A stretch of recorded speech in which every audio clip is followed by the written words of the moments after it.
Good afternoon, good evening, everyone, to all you guys here. So I just wanted to share some Christian content that relates to me, right? About the shame that I felt from being a virgin, right? From having my virginity, right? And this is things that men and women go through, but I'm speaking from the perspective of a male, right? That understands something about the Christian faith, right? And so it says in 1 Corinthians chapter 8 to 9, it says, He will also keep you firm to the end, regardless of our shame, right? Regardless of our discomfort, of the sexual tensions that we have from when we think about sex. Sometimes the devil tempts us into thinking that we have to perform a homosexual act, right? That's what the devil made me feel like, that I had to perform a homosexual act to then enjoy a woman, right? And that wasn't the case. What ended up happening was that I still tried to go on a date with her, but I had to end up prostitute, right? I had to end up pay money, right? And that's not real love. It still was a moment that I enjoyed, right? But it wasn't real love, right?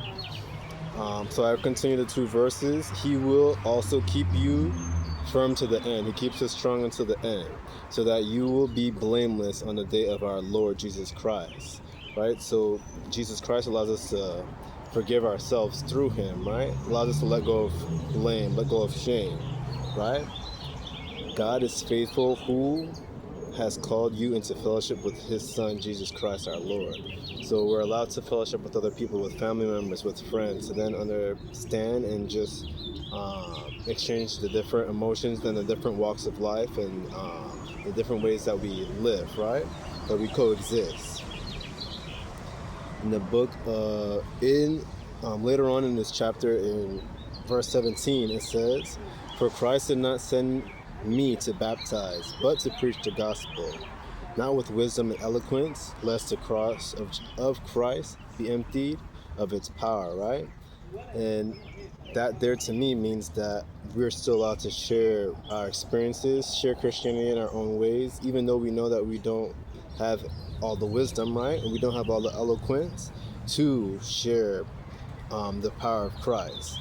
Christ is a design for us of God loving us through human form, and Christ empowers us to the point where we're still allowed to demonstrate the power of Christ. So that's what I wanted to share today. Thank you for listening.